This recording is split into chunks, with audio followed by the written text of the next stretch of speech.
তিনটা ভাগ আমরা সমাজে করে থাকি, কিন্তু সমাজে করার পরে কিছু কিছু সমাজে তো এটা সুন্দর বন্টন।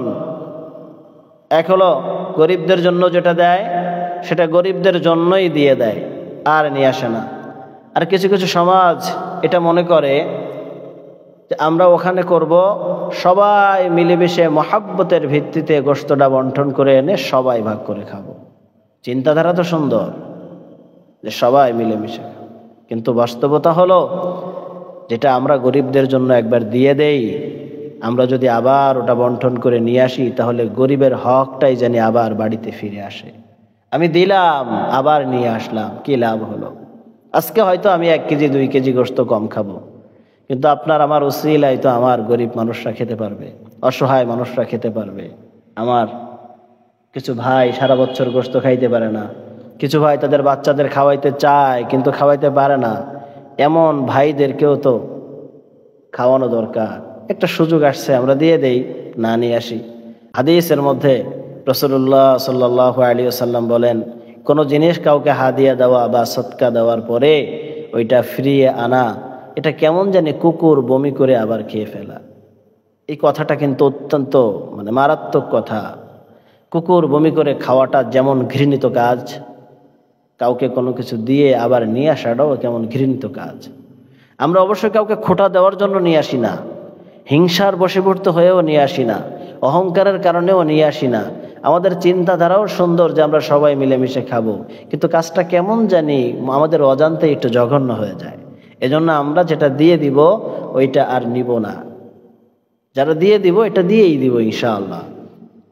এজন্য এই বন্টনটা আমরা এমনভাবে করব যেন গরিবদের হকটা গরিবদের কাছে বুঝে আসে। এটা যেন না হয়, যদি হয়ে যায়, যদি এমন হয় যেন ওই গোশত নিতেই আমার মনে চায়, তাহলে বুঝে নেব যে আমি যে তাকওয়া এবং ইখলাসের সাথে কুরবানি করার কথা ছিল এটা কুরবানি হয় নাই। কারণ কুরবানি শুধুমাত্র পশু জবাই করার নাম নয়, ভিতরে থাকা পশুত্বকেও জবাই করতে হয়। আর ভিতরে থাকা পশুত্ব নফসানিয়াত এটা জবাই হয় নাই বিধায় নফস শুধু গোশতের দিকে নজর দেয়। যদি এটা হইতো ওইদিকে নজর দিতই না। মনে রাখবো, দিয়ে দিছি তো দিয়ে দিছি, কুরবানি করছি তো করছি, শুধু পশুর গলায় ছুরি দেই নাই, আমি আমার নফসানিয়াত এর দিকে ছুরিয়ে দিয়েছি। শুধুমাত্র রব্বানিয়াতকেই প্রাধান্য দেব, নফসানিয়াতকে নয়। নফসানিয়াতকে কুরবানি করার নামই কুরবানি। ইব্রাহিম আলাইহিস সালাতু ওয়াস সালামকে আল্লাহ তাআলা পরীক্ষা করতে চেয়েছিলেন, নফস কি চায়। 86 বছর বয়সে একটা সন্তান দিলাম, এই বয়সে আবার সেই সন্তানকে ছোট্টবেলায় একটা পরীক্ষা নিলাম মরুর বুকে ফেলে রেখে।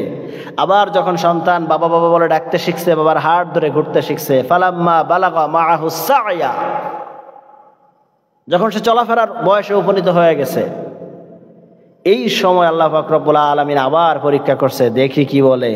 সন্তানের প্রতি এখন মহব্বত তো আরো গাঢ় হয়েছে। এই বুড়া বয়সেও ছোট্ট একটা বাচ্চা আব্বা আব্বা বলে ডাকে, বাবা বাবা বলে ডাকে, কত মহব্বত, কত ভালোবাসা আরো গাঢ় হয়েছে। ইব্রাহিমের আরো একটা পরীক্ষা নেই, দেখি তার নফসানিয়াতকে প্রাধান্য দেয় নাকি রব্বানিয়াতকে প্রাধান্য দেয়।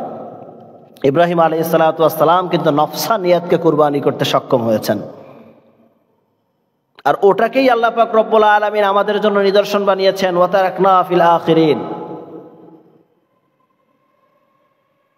ওইটাই পরবর্তীদের জন্য আল্লাহ রেখে গিয়েছেন আমাদের জন্য, ওটাকেই আল্লাহ পাক রব্বুল আলামিন নিদর্শন স্বরূপ রেখেছেন যে তোমরাও প্রত্যেক বছর কুরবানি করবা। শুধু পশু জবাই নয়, নফসানিয়াত জবাই। গোশতের লোভ ছাড়তে পারি না, তার মানে নফসানিয়াতকে কুরবানি করতে পারি নাই। এজন্য চেষ্টা করা নফসানিয়াতকে কুরবানি করার।